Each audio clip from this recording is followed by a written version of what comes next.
Bem-vindos, vocês estão ouvindo o Canapod by Acura. A Acura é nossa associação de pacientes que fazem uso terapêutico da cannabis. No episódio passado, a gente conversou com a doutora Cecília Galício, advogada, e a gente conversou bastante sobre as atualidades jurídicas da maconha no Brasil. Corre lá no Spotify, dá uma olhadinha porque vale muito a pena. Eu sou a Paula Cardoso Zomignani, Paulinha.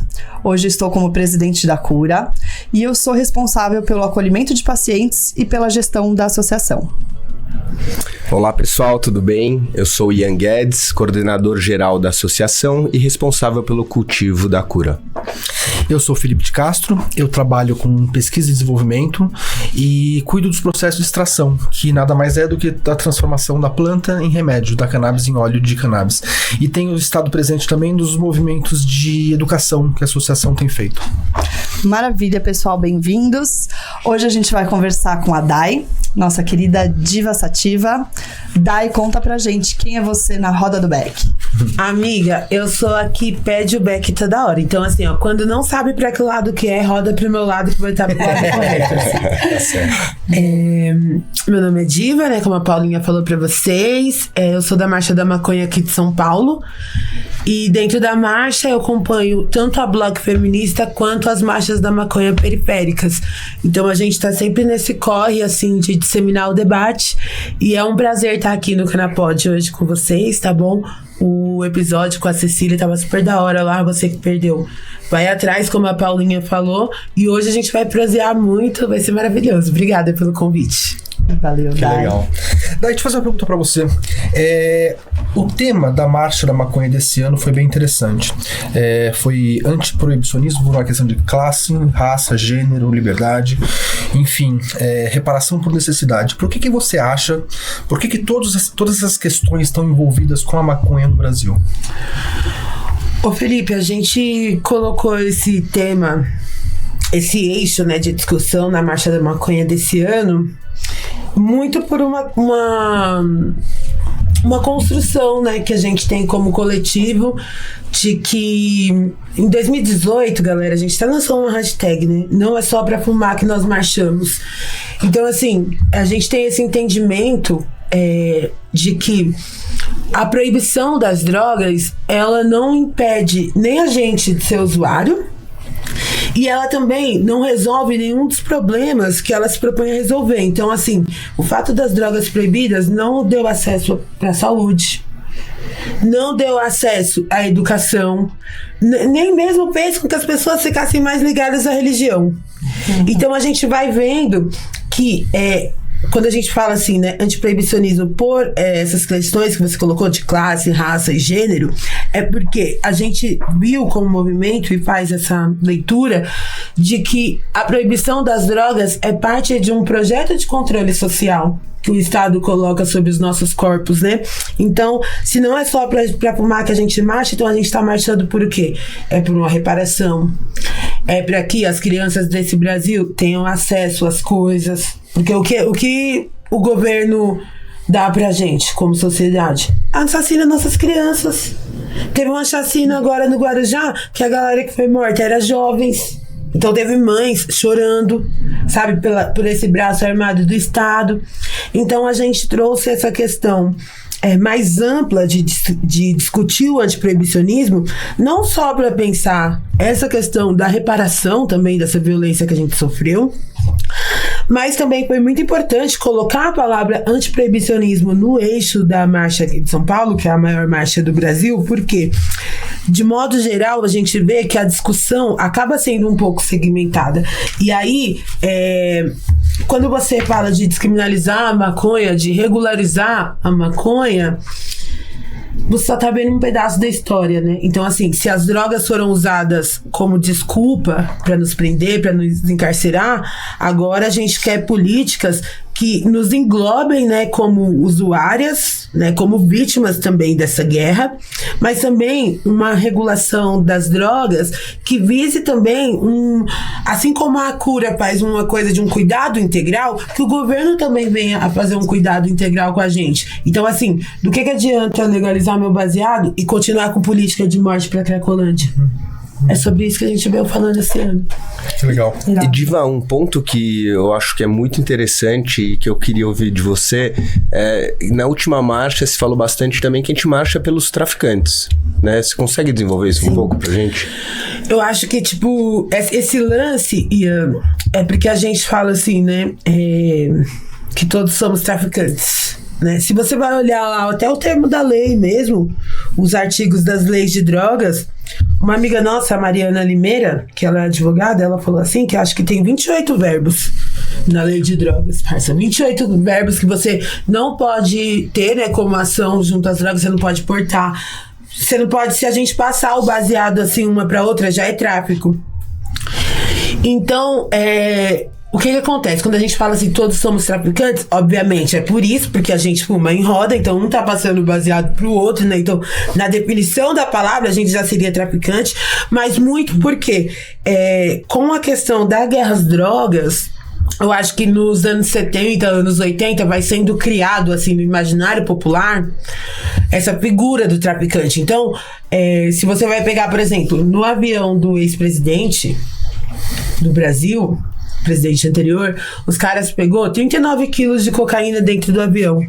Em nenhum momento falaram assim, tinha um traficante junto com o presidente. Em nenhuma matéria os caras falaram isso. É muito louco isso. Os caras falaram assim, não, porque teve apreensão de drogas. Os caras falaram. Como se a droga tivesse vindo sozinha. Sabe?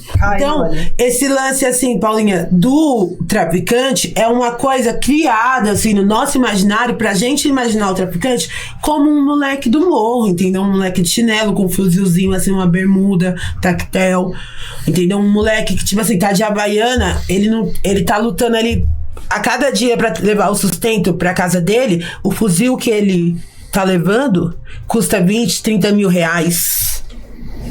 O fuzil que ele tá levando, assim como a polícia também, né? A polícia, a polícia aqui do estado de São Paulo é a que mais mata, é a que mais morre, só que vai ver o preço de uma bomba de gás lacrimogêneo. Quantos salários do policial que é uma bomba, uma bala de borracha? Então a gente vai vendo que vai tendo esse ideário, assim, né, do traficante, e aí a gente acredita que até mesmo pra gente poder fazer a nossa mente se manter na Babilônia, vários amigos nossos tá caindo pra gente ter acesso ao corre. Então, por isso que a gente depende dessa legalização, né, como movimento um pouco mais ampla, assim, porque a gente entende que, tipo assim, o traficante, ele vende uma coisa que, no geral, os adultos querem comprar. É claro que tem outras problemáticas, né, que a gente pode discutir também, do rolê da traficância, e aí eu acredito que vocês ouvindo um pouco mais o episódio, né, da Cecília e os episódios subsequentes aqui do Canapod, vocês vão ter noções maiores sobre isso, mas a questão é que todos somos traficantes, e aí quando você fala assim, jardineiro não é traficante, tudo bem, só que assim, eu trabalho, irmão, eu saio, tá escuro, eu volto, tá escuro, que hora que eu vou plantar? Então eu vou ter que ser a vida toda traficante porque eu não posso ser jardineira. Então esse é o tipo de discurso que faz divisão entre a gente. Por isso que a gente acredita que a gente precisa de menos prisão, mais políticas de acesso.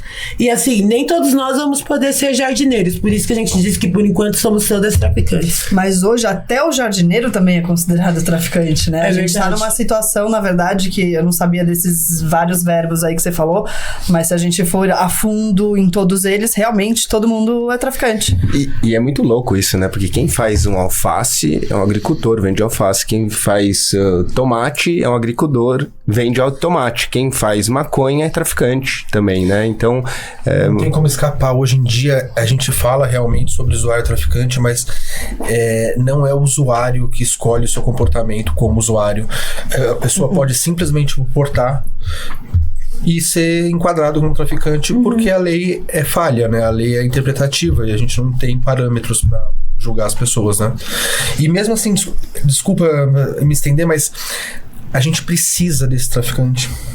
Se a gente quer consumir, a gente precisa de quem comercializa, de quem seja intermédio, né? Incluindo o sistema, né, da descriminalização, da regulamentação, né, para não sei que foi qual presidente de um país aqui da América Latina que falou que quer colocar a maconha como se fosse batata ou qualquer outro, né, vegetal que é cultivado, né? Então a gente começa, quando a gente regulamenta, a gente começa a tirar esse personagem obscuro do imaginário e começa a ver que são pessoas que querem comercializar algo que pode gerar muitos benefícios para o Estado, né, Fê? Exato, e a gente pode considerar que hoje a regulamentação coloca esse comércio como tráfico.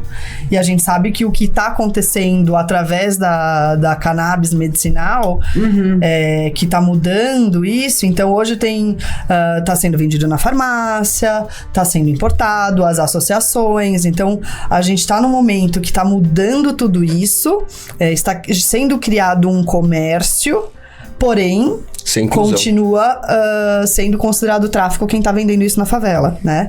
Nas comunidades. Então a gente precisa realmente trazer a luz para isso, porque muitas pessoas, acho que talvez que estejam nos ouvindo, não sabem dessa realidade, né? A gente que tá inserido, ouve isso toda hora, beleza, estamos sabendo, mas é algo que a gente tá realmente no momento exato de estarmos aos poucos ainda não regulamentando um comércio, mas nas comunidades está longe ainda, né? Realmente é essa reparação que a gente tem que puxar e falar, e aí, esse comércio dentro das comunidades, como que ele vai ser regulamentado, como que ele vai ser, enfim, como que ele vai ser inserido, contemplado nessa nova realidade, né? Até, Paulinha, você falou sobre essa questão das comunidades, né? Eu faço parte das marchas periféricas, né?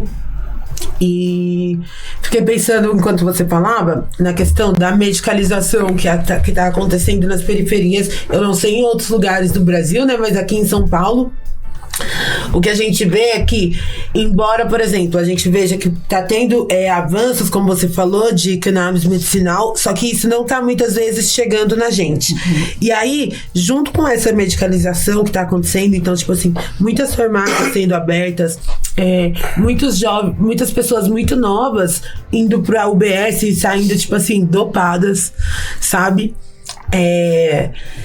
E aí, o que acontece? A gente vê essa medicalização, só que ao mesmo tempo, eu queria usar uma comparação que o Eric Torquato usou esses dias, da questão da ganja e da questão do álcool. Ele fez um paralelo entre elas, Paulinha, e ele tava falando assim, que, por exemplo, para você produzir um vinho, você precisa ter o conhecimento ali do solo, né? Precisa ter o terroir e tudo mais. E aí depois você vai fazer as videiras, né? Para ter as uvas. Depois você vai fazer a extração para poder ter o vinho.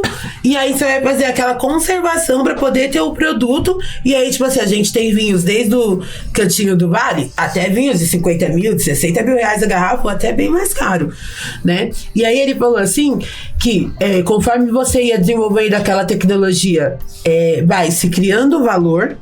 E aí ele falou uma coisa muito interessante. Ele falou assim, você pode deixar a sua adega e a sua vinícola, seu conhecimento, até mesmo de herança, para as próximas gerações. E aí, quando a gente vai falar de maconha no Brasil, a galera hoje em dia... Porque assim, a gente tá falando de Brasil, né? Então, tipo assim, a questão da proibição da maconha no Brasil passa por uma questão racial, cara. Não adianta. Você pode negar isso, mas os fatos e a história comprova que a proibição da maconha no Brasil teve um fundo racial. E aí, o que acontece? Hoje em dia, a galera não aceita que, por exemplo, a gente pode fazer essa reparação pra galera que teve esse rompimento. Então, por exemplo, a gente não tem... Hoje em dia, a juventude negra não sabe plantar.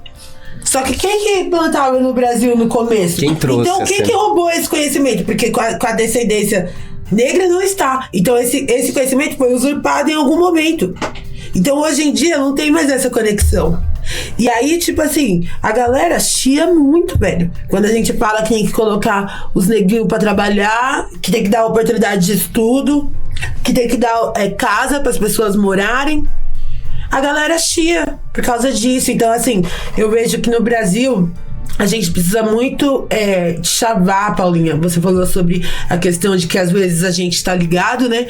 Mas tem pessoas que não sabem ainda do que se trata a proibição no Brasil. Então, é muito importante, cara, você ler um Henrique Carneiro, sabe? Você ouvir ali um podcast da marcha que conta a história da marcha. Você ler ali no livro da Cura, pra você poder ter acesso à informação, porque isso não essa regulação, ela está acontecendo. Só que, assim, as pessoas que foram afetadas não estão fazendo parte. E, assim, a gente, como sociedade, foi desenvolvendo tecnologias para ter o melhor dessa planta. E aí, hoje em dia, a gente vê que, por exemplo, não tá tendo conversas de como a gente, como sociedade, vai ser incluído. O lobby é farmacêutico, o lobby é industrial, é montar laboratório de R$1 milhão. Então a gente precisa muito fazer essa discussão, assim. É um prazer a gente poder chavar essa história um pouquinho com vocês hoje. Maravilha. Antes da gente mudar, de sair do assunto marcha da maconha, né? Dai, conta pra gente como que estão essas organizações das marchas, como que as pessoas que nos ouvem podem, de alguma forma, colaborar, participar, onde elas podem acessar isso? Demorou. Ô, Paulinha, a Marcha da Maconha é um movimento autônomo, né? Então, tipo assim, parça, se não tem a marcha ainda na sua cidade, só faltou você fazer, entendeu? Tem que chamar a marcha, fazer lá o seu ato de desobediência civil. Então, assim, você pode tanto procurar a gente nas redes sociais, né, as páginas da Marcha da Maconha. Tem, tipo, acho que todos os estados do Brasil já tem marcha, todas as capitais e muitas cidades pelo Brasil todo. Então você pode procurar a Marcha da Maconha mais próxima e trocar uma ideia com a galera da marcha. E você pode também, eu diria que um modo também da galera se engajar indo pra rua, porque eu acho que isso tem um peso pra sociedade, e eu acho que ir pra rua marca você, assim, e tipo, cria uma casca quando você vai pra rua, pra você poder, você tem mais gana de se informar pra ter um melhor argumento. Quando você faz parte de um movimento social, não só o lance do estudo, mas da própria cara de pau de você se assumir como usuário, né? Então, assim, essa importância da gente assumir as nossas identidades. E aí, tipo assim, você pode fazer muito pelo antiproibicionismo, não só colando nos rolês da marcha, mas também fazendo pressão, né? Por novas leis, por novas mudanças, né? Mais tarde a gente vai falar um pouquinho sobre essas questões das leis, mas é muito importante que as pessoas, tipo assim, levem o movimento para onde elas estão. E também, eu acho que tem uma coisa muito importante que a gente aprendeu aqui no ativismo aqui em São Paulo, que às vezes a gente não sabe muito bem por começar. Então, sei lá, eu moro numa cidade, no interior, lá no litoral, que não tem marcha ainda. Tudo bem, eu posso não conseguir fazer uma marcha, mas eu posso apoiar alguma ação que já tá acontecendo. Eu posso curtir a página da Cura, enviar o link pra uma galera que tá precisando fazer um remédio. Eu posso ajudar as marcas que apoiam a causa. Se informar, sabe? E se posicionar, Se posicionar. E eu acho que isso é muito importante, amiga. A gente vive em tempos em que quem tá em cima do muro toma tiro dos dois lados. Boa. A marcha é um lugar de troca também, né? Um núcleo de troca, né? Para as pessoas, de alguma maneira, se protegerem também, né? É muito importante, né? Eu acho que, assim, a gente tá encerrando esse assunto da marcha, mas eu acho que uma coisa muito importante para quem tá ouvindo, assim, que talvez não conheça a gente, é que a Marcha da Maconha é, por vezes, o primeiro ato político da vida da juventude, assim. Tipo assim, a galera nunca por mais que tá ali revoltada, inconformada, tipo assim, nunca fez um protesto contra o trem lotado, nunca fez um protesto contra a falta de saneamento. E é muita emoção. Sabe? Mas pela lei de drogas, mano, os caras falam assim, não, precisamos ir pra rua. Então isso me lembra muito o exemplo de Jesus Cristo, né? Ele viveu muitos anos, né, na Terra, e aí, tipo assim, quando ele tinha 30 anos, cara, ele não tinha feito ainda nenhum milagre, não tinha se revelado como Nazareno. Mas o dia que o vinho acabou, ele falou assim, agora eu vou mostrar pra que eu vim. Então a gente tá nesse caminho, juventude, vamos pra rua. Que legal. Uma coisa que eu acho muito legal da marcha também, que pra mim é muito impactante, é esse contato com pessoas diferentes, né? Eu acho que durante muitos anos eu, por exemplo, vivi numa bolha, numa realidade completamente alienada, né? Ou muito privilegiada, né? E foi quando eu comecei a trabalhar com o cannabis como um todo e indo pra marcha e trocando com as pessoas, é que eu realmente me senti, entendi muito mais sobre essa realidade e comecei a realmente perceber que a minha visão era muito falha e muito limitada, né? Eu acho que todos nós, de alguma maneira, a gente tem uma visão, um ponto de vista muito específico. E você, Dai, você transita muito entre os ambientes. A gente tem visto isso, a gente acompanha o seu trampo.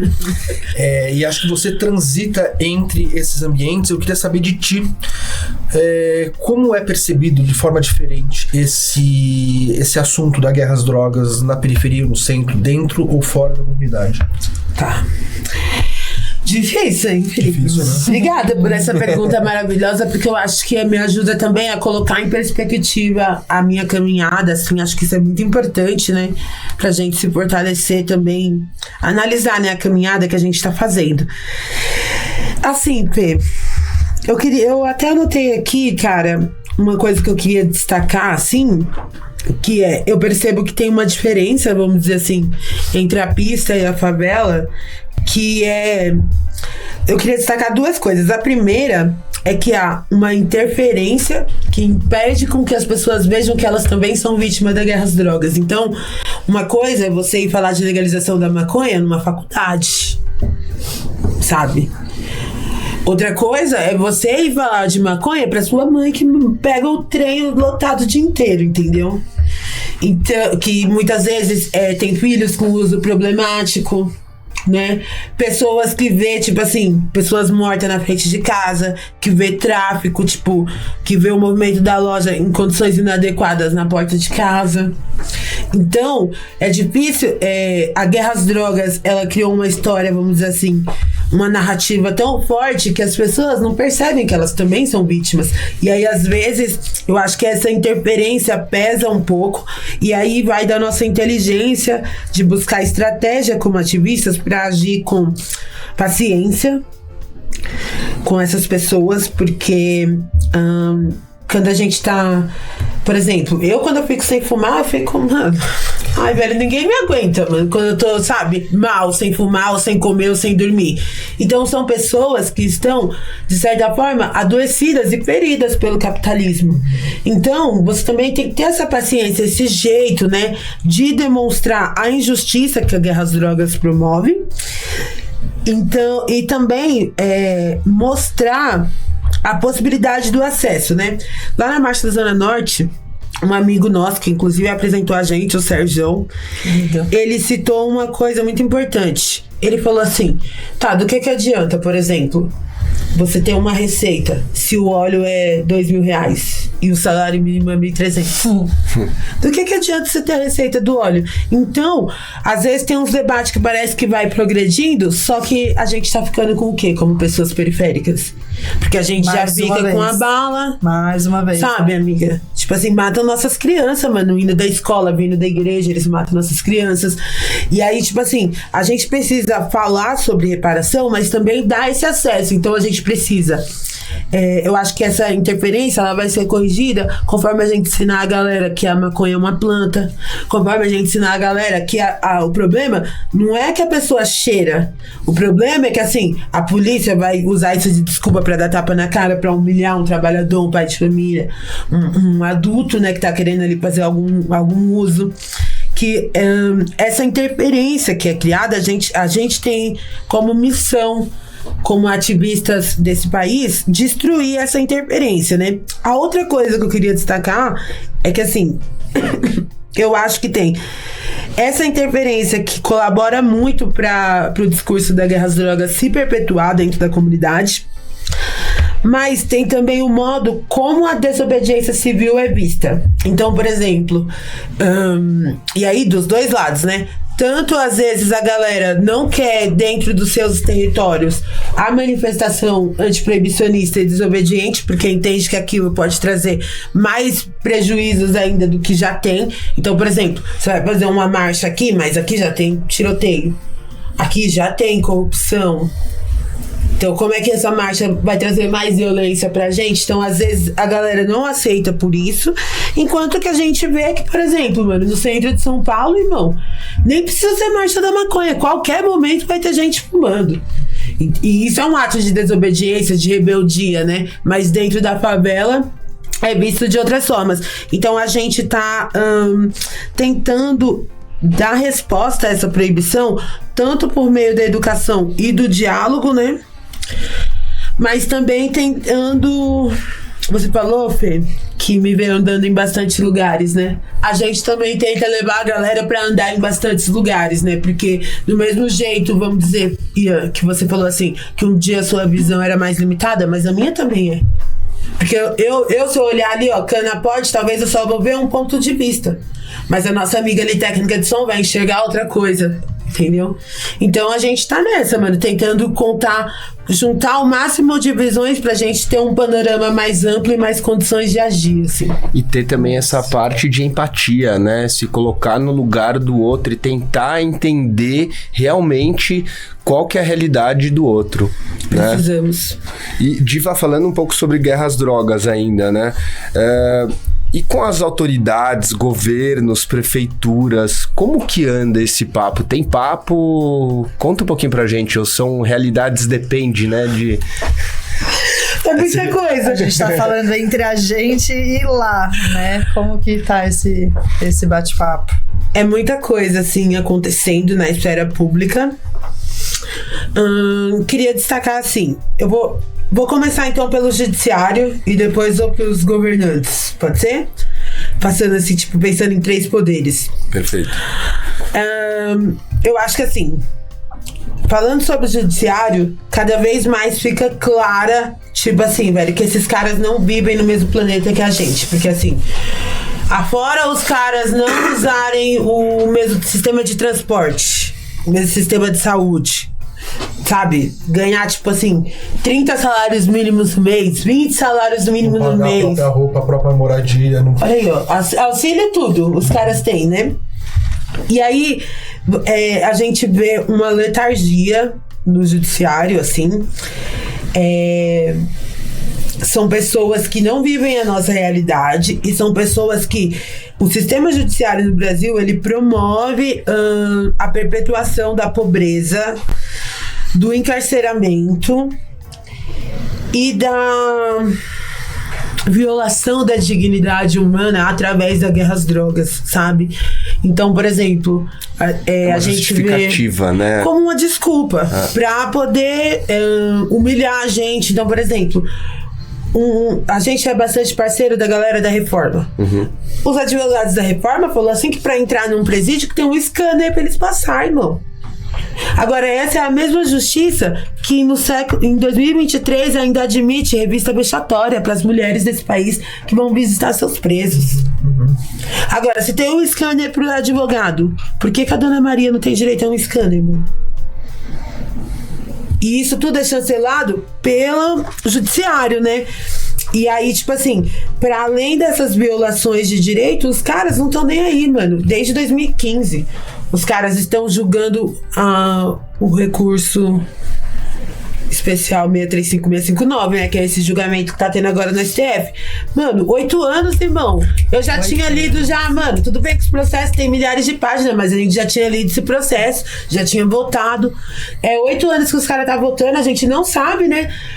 Qual que vai ser o resultado dessa votação. E assim, quantas pessoas foram encarceradas nesses 8 anos? Enquanto eles estão brincando de ver se vai descriminalizar ou não. E quais condições que essas pessoas foram colocadas? Muitas vezes por 5 gramas de maconha. Então ficar numa cela abarrotada, sem condição de saúde, sem higiene, é complexo. Olha, os caras falaram assim, Paulinho, essa semana saiu, na semana que a gente tá gravando esse podcast, saiu uma matéria da revista Isto É, falando que se for aprovado, tipo assim, até 60 gramas pra porte pessoal, 60 gramas, velho. Tipo assim, não dá pra eu fumar no mês. Preciso de bem mais que isso pra fumar o mês inteiro. Mas assim, 60 gramas, 120 mil casos podem ser revisados, velho. 120 mil pessoas estão na cadeia hoje no Brasil por menos de 60 gramas de baseado. Nossa. De maconha, porque o voto dele não tá sendo pra todas essas drogas. Então são 120 mil pessoas presas com menos de 60 gramas de maconha ou 6 plantas. Então, tipo assim, é muita gente com pouca quantidade. Então a gente vai percebendo que essas políticas, elas não são feitas, tipo, pro nosso bem.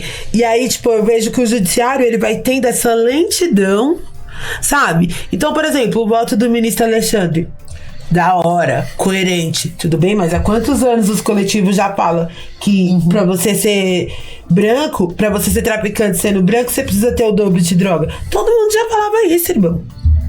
Todo mundo já falava isso. Que as pessoas tá presas no Brasil com pouca quantidade. Sabe? Que é a cor da pele que diferencia quem vai ser preso. Isso é importante a gente ressaltar, que também acho que muita gente não sabe. É que não existe uma regra clara do jogo, né? Então... Métrica. E é isso que a legalização, a regulamentação visa. É por isso que isso tem que acontecer. Porque dependendo de onde você mora, dependendo da cor da sua pele, dependendo da sua conta bancária, você é considerado traficante ou usuário. Hoje é isso que acontece no Brasil, porque quem decide é a pessoa que te abordou lá na rua, é o delegado que tá lá vendo o seu caso, e isso é muito grave. Isso é gravíssimo. É muito grave. Isso acho que é importante lembrar que isso já foi definido. A princípio, o usuário não deve ser criminalizado, só que não foi colocada a métrica, né? Então, já foi algo discutido no passado. A Dai falou sobre traficante, eu acho que isso tá muito atrelado. Tipo, a gente construiu uma imagem de traficante, ou aliás, a gente foi em nós incutido uma imagem de traficante que é um ser demoníaco e que ele tem um aspecto, e isso desde o começo a proibição, ela vem como uma ferramenta da distinção social, de segurar as pessoas nas suas devidas classes. É uma ferramenta de controle. E aí, quando você fala sobre as mulheres, parece que realmente não tem motivo nenhum para elas passarem por esse processo no presídio. A não ser se for realmente uma intenção de humilhar, de violar, sabe? De violação. Felipe. E aí, eu acho que assim, essa intenção, essa escolha que o Estado faz de oprimir a gente, então ela vem, você perguntou sobre os poderes, então ela vem chancelada, escrita pelo judiciário, e aí, como vocês falaram, entra o jogo dos outros governantes, dos outros poderes, que é legislar, que é executar as leis, né? E aí a gente vê que, por exemplo, a lei de 2006 já tinha essa diferença. Então, tipo assim, a galera pergunta muito, tipo assim, o que a gente acha sobre o STF, o julgamento. A gente tem que ver o que vai acontecer depois, cara. Porque, por exemplo, em 2006, como o Ian falou, galera, já tinha essa definição de que o usuário não pode ser preso. Só que, pô, 120 mil pessoas estão com menos de 60 gramas, cara. O que vai acontecer com essas 120 mil pessoas, né? Qual que é a reparação pra isso? A população carcerária. Então, assim, a gente vê leis que às vezes tendem a ser bonitas, só que os governantes não têm o interesse de proteger a gente, né? E aí a gente vê também que eu acho que tem uma coisa, assim, dos governantes que é muito importante, que é a questão da polícia, assim. Eu acho que o Estado, ele faz essa opção de nos torturar mesmo como usuários. Acho que não tem outra palavra quando a gente vê adolescentes tomando lança-perfume, gente sendo forçada a comer tabaco, a comer prensado. Isso é método de tortura, sabe? Então, e é chancelado pelos nossos governantes. Que a pessoa escolheu fazer com o próprio corpo. Por uma soberania que ela deveria ter. Então, assim, a gente vê que essa presença policial é uma escolha do Estado também, né? Dos nossos poderes. E aí a gente vê, tipo assim, esse fundo racista que vai aparecendo nas decisões, assim. Eu vejo que, de certa forma, a gente não pode colocar as nossas esperanças, eu pelo menos, né, tenho buscado isso, de não colocar as nossas esperanças nas canetas desse país. Eu acho que eles não estão interessados em garantir acesso, reparação, justiça social. E eu acho que, mais uma vez, a resposta é a educação e o diálogo que a gente, como sociedade, está construindo. Então, assim, de fato, Ian, eu acho que os governos...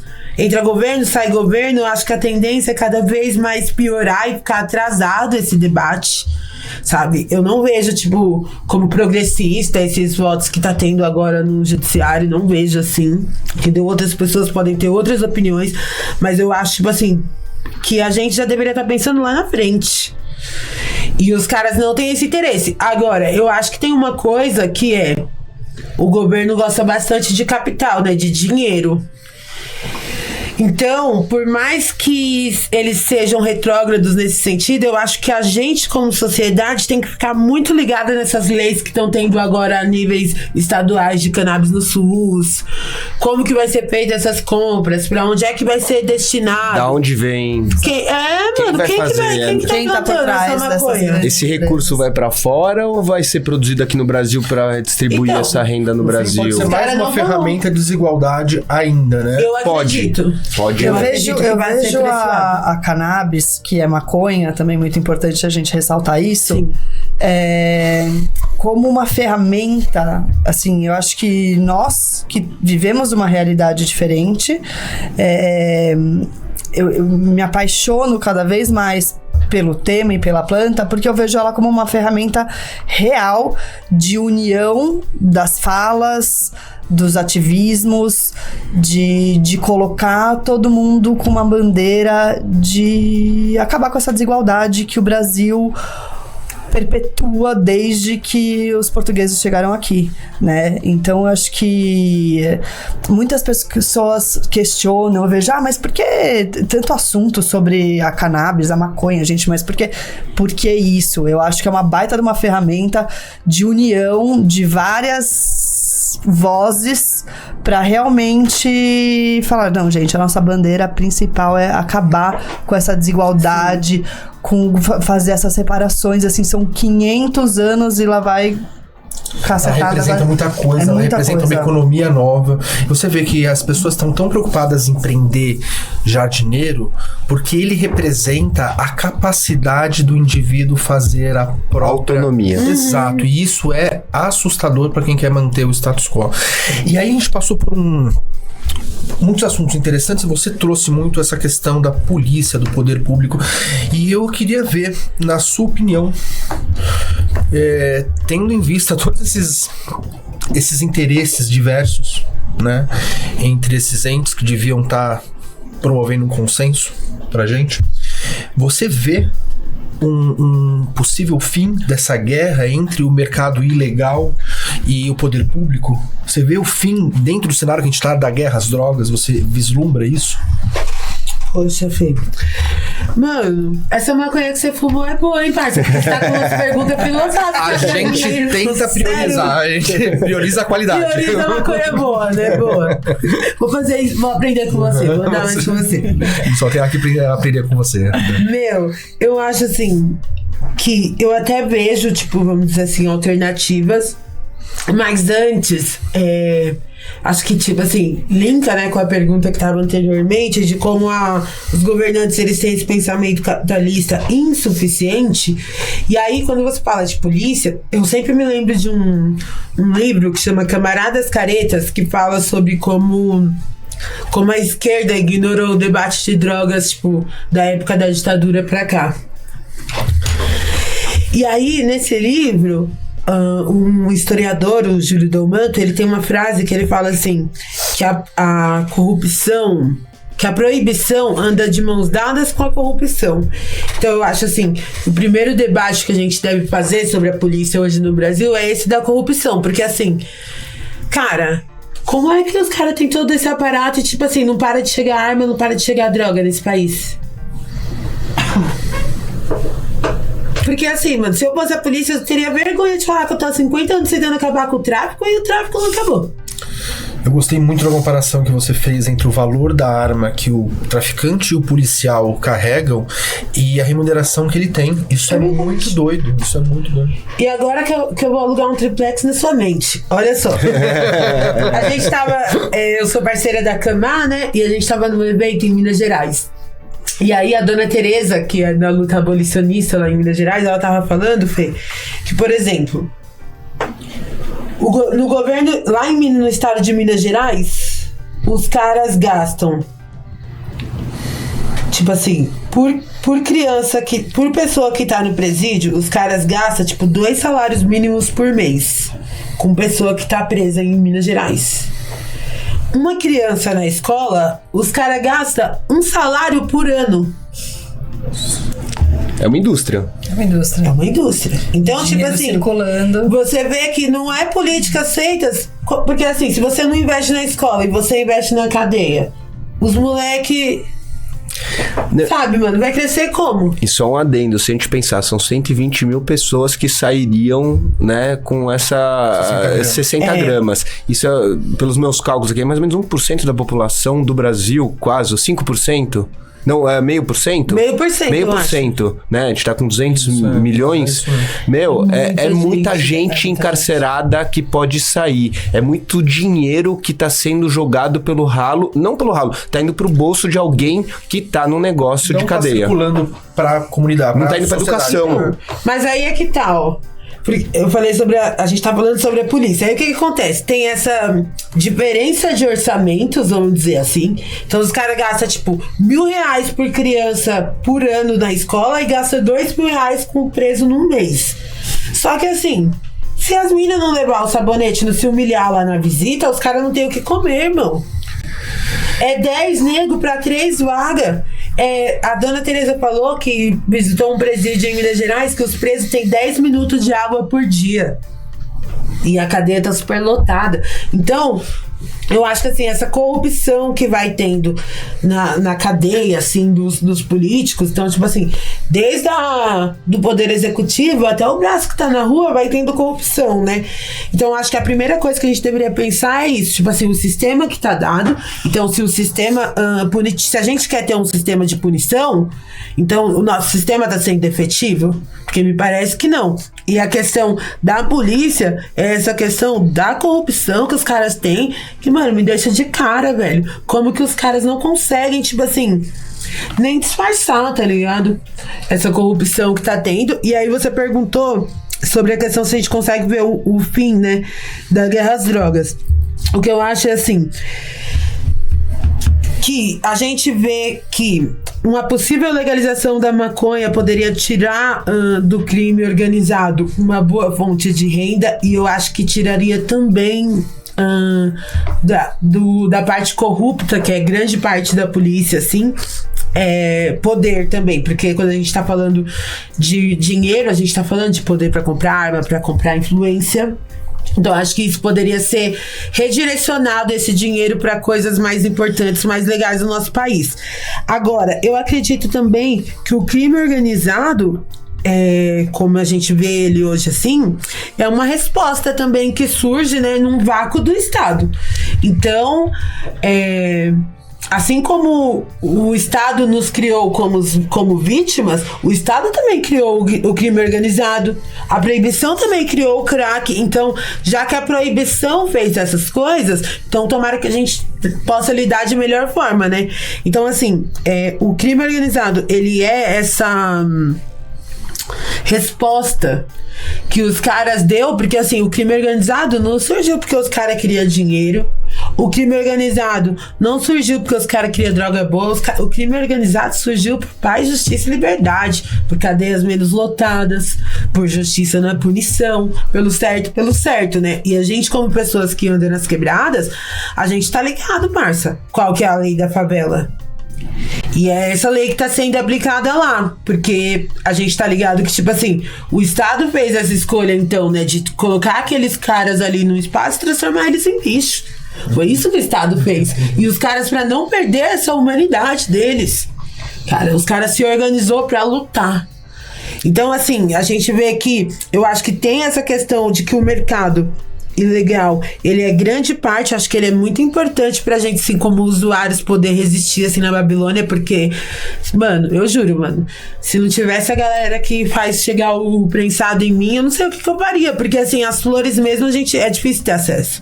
Então, a gente precisa olhar pra quem tá sofrendo nesse momento pra poder ser reparado, E aí eu vejo que se a gente quer falar de um projeto de país aonde as pessoas, a juventude, né, as mulheres, as mães desse país não precisem recorrer ao tráfico ilegal de drogas para poder ter acesso a alguma fonte de renda, é importante então que se criem, numa possível legalização, programas de reparação, então, de capacitação de mão de obra, de inclusão das pessoas nos espaços de tomada de decisão, de produção do conhecimento também, para que as pessoas no futuro, as próximas gerações, possam fazer outras escolhas, irmão, porque, por exemplo, a gente falou que não é investido nas escolas.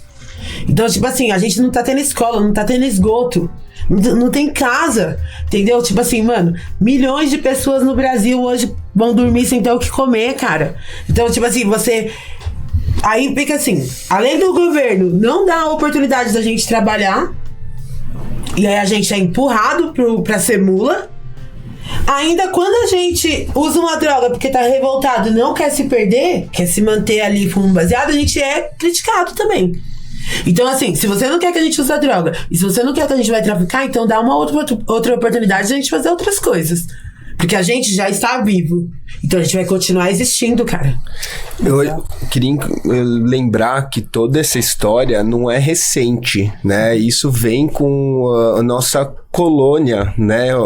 Tudo uma herança aqui, cultural, de colônia de exploração, onde foram sequestradas pessoas de outro continente para vir fazer trabalho forçado, e quando foi de interesse, essas pessoas foram dadas a liberdade, excluídas e marginalizadas, sem nenhum tipo de apoio, orientação, né? Então, é histórico tudo isso. E também lembrar que você estava falando que o crack ele foi criado por causa da proibição. K2, K9 e muitas outras drogas que a gente nem sabe, que não tem nada a ver com maconha, né? Chamam de maconha sintética, também foram criadas por causa da proibição. Então, a gente sofre muito mais com essa guerra às drogas e com essa proibição do que a gente imagina. A maioria das pessoas que estão ouvindo a gente aqui e que às vezes estão ouvindo esse tipo de papo pela primeira vez, podem começar a vislumbrar isso, que muita gente vive sem saber como sofreu por causa dessa guerra. É verdade, mano. São muitos pontos que não são ligados nessa história toda, né? São muitas perguntas que a gente realmente precisa fazer. Vai valer muito a pena a gente trazer alguém de história profunda aqui. Total. Pra conversar com a gente e mostrar realmente com fatos como essa história é longa, né? Demorou. E se você quer um historiador aqui no Canapod, só comentar aqui, né? Boa. Marca aqui a gente. Opa, ia ser legal um especialista aqui também. Dai, fazer. Dai, pra finalizar, na sua opinião, qual seria o mundo ideal de regulamentação da maconha no Brasil? Da hora. Ô, Paulinha, você sabe que, tipo assim, mano, eu tenho buscado conhecer cada vez mais pessoas pra um dia conseguir responder essa sua pergunta com mais propriedade, assim, sabe? Mas, como uma mulher periférica hoje no Brasil, eu acho que são algumas coisas que a gente não poderia deixar de lado. Acho que uma regulamentação da maconha, especificamente falando aqui no Brasil, com certeza deve contemplar autocultivo,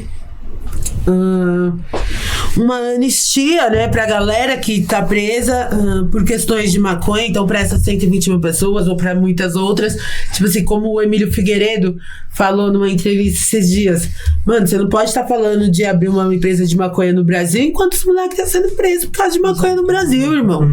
Então a gente tem que buscar essa coerência, e eu acho que, tipo assim, o ideal pra mim seria uma regulação que fosse mais coerente, que fosse pautada na questão da reparação. Então, que a gente pudesse ter a inclusão das populações que foram vulnerabilizadas pela guerra às drogas dentro da cadeia produtiva da maconha no Brasil. Então, se a gente está falando que vai ser permitido o porte, então, obviamente, as pessoas vão continuar comprando, vão continuar vendendo. Então, que a gente tenha essa regulamentação do mercado e que a gente possa estar incluídos como juventude negra e periférica e também como mulheres. Acho que, assim, a gente tem um grande vácuo no Brasil de famílias monoparentais, né?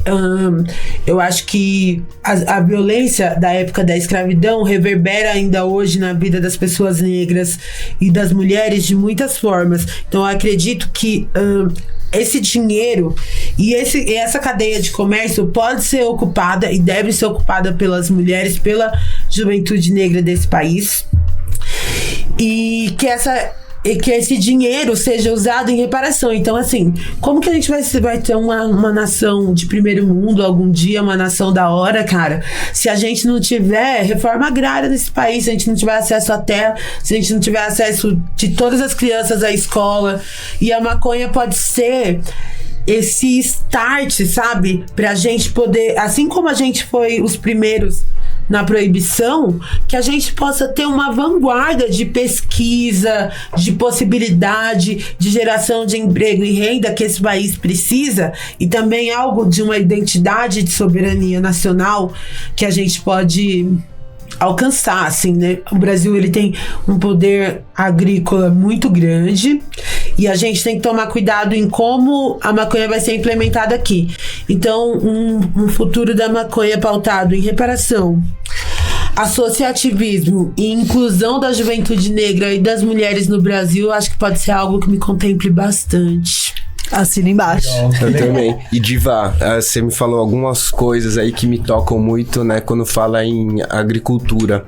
A gente tem que lembrar que a maconha, ela tem o potencial de regenerar o solo, de sequestrar carbono, né? Ela tem o potencial de ser uma economia que pode impulsionar o nosso país, que tem um potencial agrícola enorme, mas ela também tem o potencial de fazer com que esse recurso fique ainda mais na mão concentrado na mão de pessoas brancas, ricas, e também pode ser uma indústria extremamente devastadora e poluente, tá? Se a gente focar em continuar cultivando maconha com sais, sem pensar em ecologia, né, e saúde do nosso planeta. Então, a gente sabe aqui que está em cima do muro e a gente pode cair para um lado ou para o outro, né, Diva? Acho que a maconha está no entroncamento de muitas questões muito importantes pra gente hoje, como você ressaltou, a questão ecológica,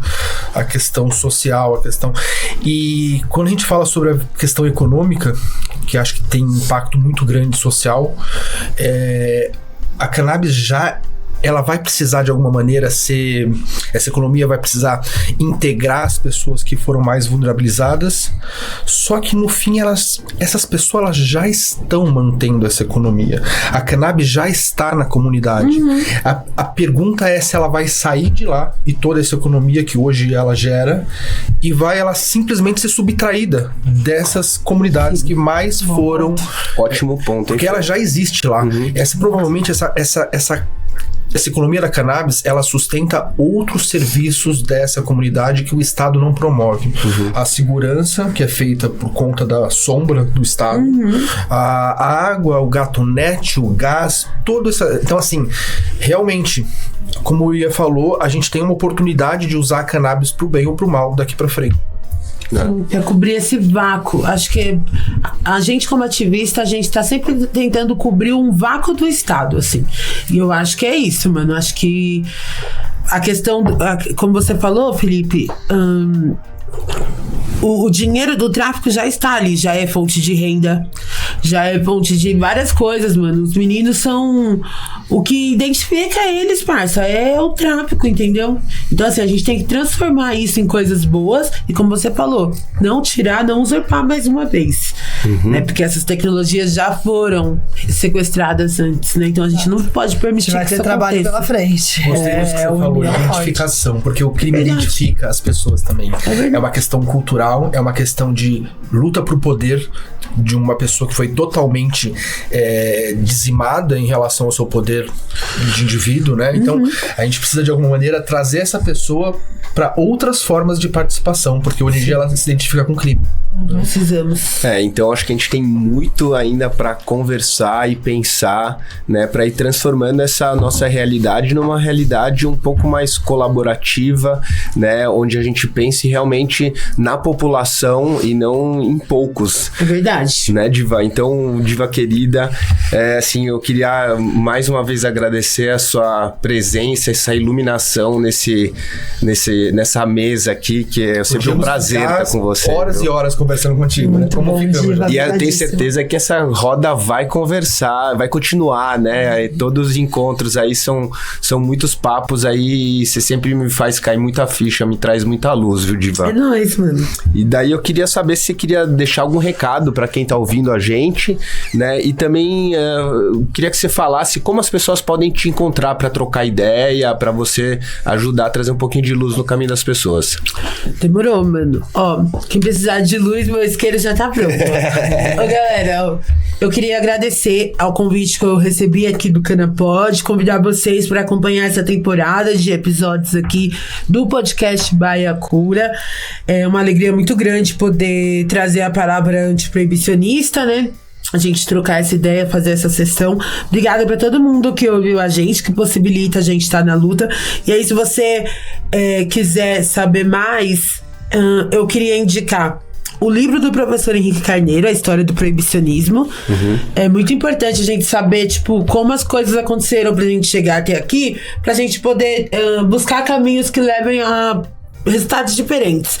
Então acho que esse livro do professor Henrique Carneiro é um livro bem completo, que fala não só da proibição da maconha no Brasil, mas tipo assim, como essa questão do controle social o governo exerce hoje através da política de drogas.